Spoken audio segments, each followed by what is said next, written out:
Chuck Klosterman has written that a villain is someone who knows the most but cares the least. And Richard Hart, not his real name, is certainly someone who fits that description. Allegedly an early Bitcoin adopter, Richard now promotes himself and his get-rich-quick schemes. I put him on this list because I suspect, for better or worse, Richard is probably going to cross over into the mainstream. If Andrew Tate, Danielle Bregoli, and Ezra Miller can become famous, then why not Richard?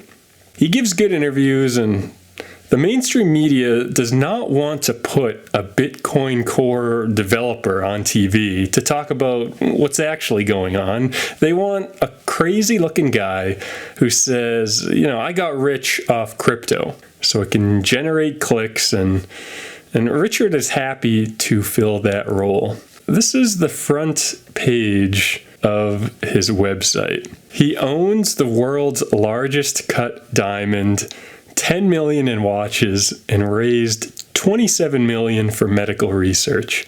He owns the quickest Ferrari ever made and the most expensive Rolexes ever made. He's got 10 million in watches and 3 million in cars. Just already repeating the watches. Just an amazing intro that, if you can't appreciate the humor, you need to loosen up a bit. Some people get triggered by him. He's tricking uneducated people, and he is. But what can you do? You can't save everyone. So when the moment comes and Richard does go mainstream, I hope he has the decency to still speak about Bitcoin and resist the temptation to just further promote shitcoins. I started making this video with Sam Bankman-Fried, and just as I wrote up a little paragraph, his trading company, his exchange is collapsing. It's become this huge story with new things happening every day. He went from multi-billionaire to potentially broke in days. So kind of a developing situation, but worth probably paying attention to. Does this make him, the most important? Does it make him the least? Allegedly, they don't even hold Bitcoin. So, I think what's important to understand about the drama going on around Sam is not a Bitcoin story. It's really a banking story. Sam and his greed, or whatever you want to call it, revealed problems with banking, not problems with Bitcoin. Sam belongs to a race whose greed, unfortunately, has created and destroyed massive amounts of wealth. And that race is the human race. Bottom line, whether he's a billionaire or not, he's very wealthy, and he doesn't just sit in the Bahamas all day. He's flying around, pushing his ideas and trying to sway opinion. SBF is a proponent of effective altruism, which describes itself as using evidence and reason to figure out how to benefit others as much as possible and taking action on that basis. Seems like a lot of mental gymnastics to just say, be a good person, but I think a lot of these high, or quote-unquote high IQ people need to put a label on things. He's a major political donator in the United States. Hundreds of millions of dollars went out there. When you go over the lists of mega donors, there are few who understand Bitcoin. So Sam does stand out. You can criticize his politics. You can claim his company is wash trading and about to collapse. But bottom line, he's out there throwing money around to keep Bitcoin legal in the United States. So, at the end of the day, thumbs up.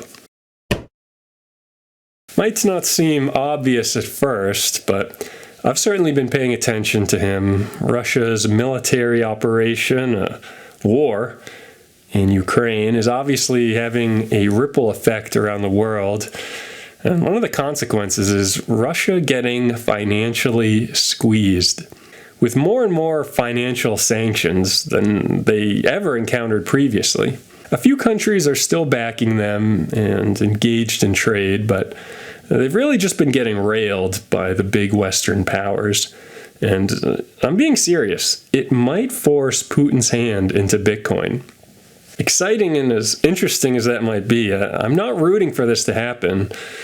One, because I don't like war. Brothers should not be killing brothers. But also, if Putin starts talking Bitcoin, what do you think is going to happen?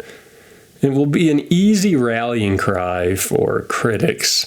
Bitcoin is apolitical, it is a tool, but the powers that be would have no problem labeling Bitcoin as treasonous or terrorist technology, and I really think we need to avoid that escalation.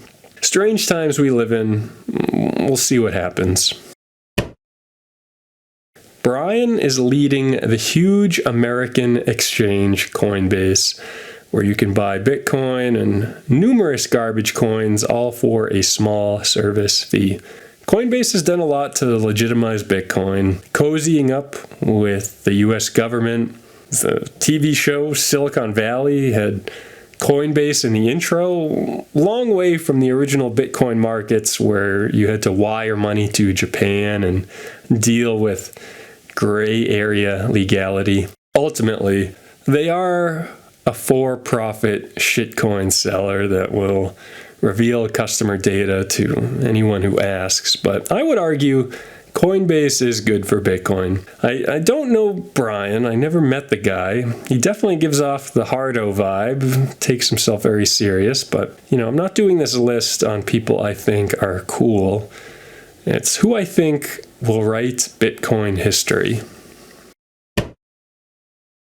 Adam Back remains the CEO of Blockstream, important company working on scalability and adoption, trying to answer the important question, how do we make it easier to use Bitcoin?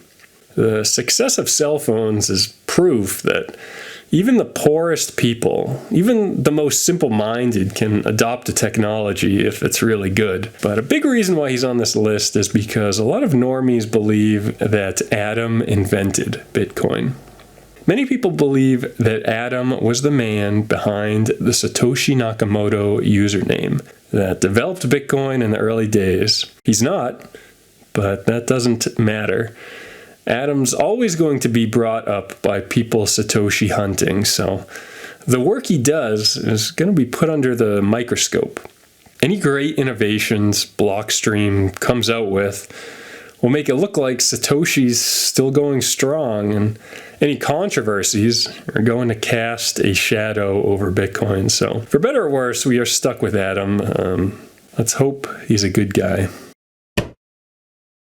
Speaking about Satoshi in the early days of Bitcoin, Hal Finney.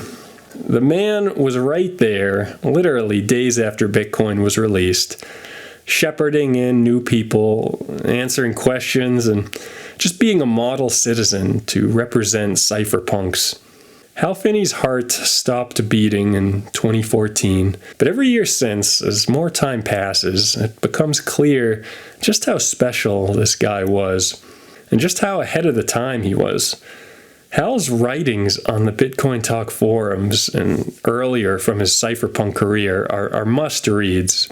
Anyone learning about Bitcoin typically has the same questions.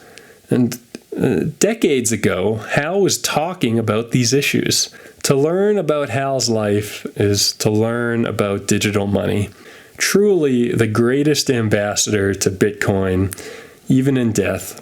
He's also interesting because when he died, guys showed up and pumped his body full of chemicals to preserve organs and then froze his body, a state that he remains in today.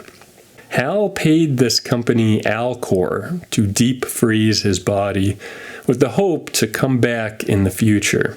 Wild stuff, and if you really want to go schizo about time travel and the invention of Bitcoin, well, There's plenty of material there. Hal's writings about Bitcoin in the early days are just as influential as the Satoshi writings, and because of that, he still has an influence today.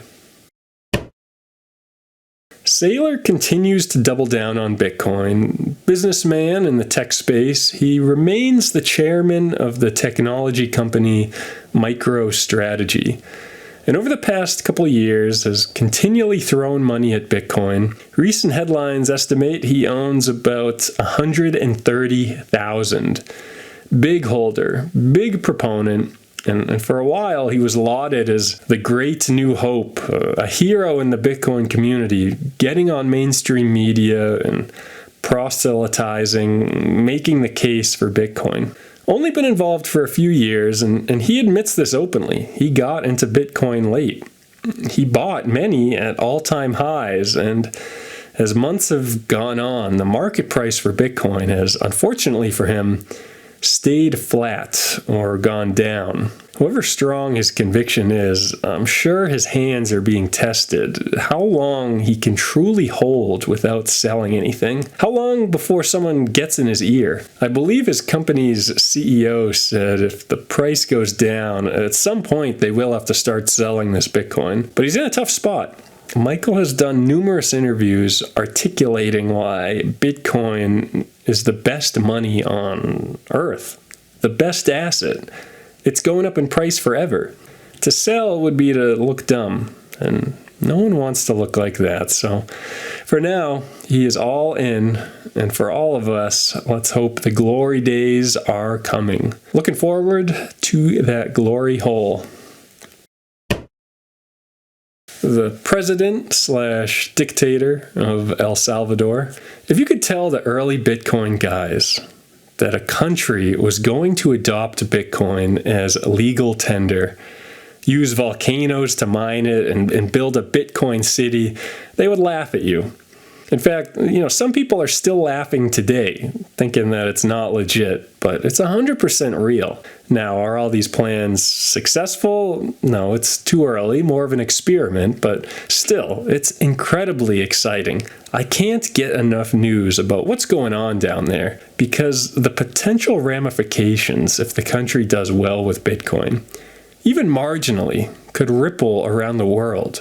What's stopping other countries from copying them? Smaller countries could now have some defense from big countries bullying them financially. The rollout in El Salvador with their phone app has not been perfect, but I'm not exaggerating saying this could change the world. If Bitcoin helps get rid of El Salvador's debt, countries are going to notice. How would the U.S. respond? How would Bukele respond to hostilities? He might have to hire someone to test his food before he eats it. Even if this Bitcoin adoption was done with poor intention, he just wants to be famous, he's dumb, he's a wannabe dictator, Bitcoin doesn't care about any of that. So worth paying attention to El Salvador. What happens to a country when neutral money is put in the hands of the citizens? There's a scene in The Matrix where Joe Pantoliano's character Cypher is looking at the Matrix code and saying, it doesn't look like jumbled numbers. He can actually see everything going on in there. And CZ is in the enviable position to do that same thing with crypto. CZ runs the largest cryptocurrency exchange in the world. He can see what trades are happening when and where people are positioning their money. Just an incredibly powerful position. There's quite a history of exchanges getting hacked, mismanaging, or just disappearing with people's deposits. CZ continues to demonstrate competence and stability in a space that is constantly getting bashed in the news for different reasons. Also, to add to it, he presents as a good guy, down to earth, despite all his wealth. When Mark Zuckerberg wears a hoodie, he makes it weird. When CZ wears a hoodie, it just makes sense. Let's hope he continues to do good. At the top of the list, the faceless, silent warriors all around the globe really deserve to be the top of this list. The people actually running the Bitcoin software do so for very little reward, and yet the entire system relies on them. Bitcoin only works literally and in the greater sense because people choose to run the software. Here's a current list of public nodes. It is people all around the world with different ideas, different languages. I certainly suspect there's a huge range in how these node runners live their lives and what they value, but they all share this idea that money should be free.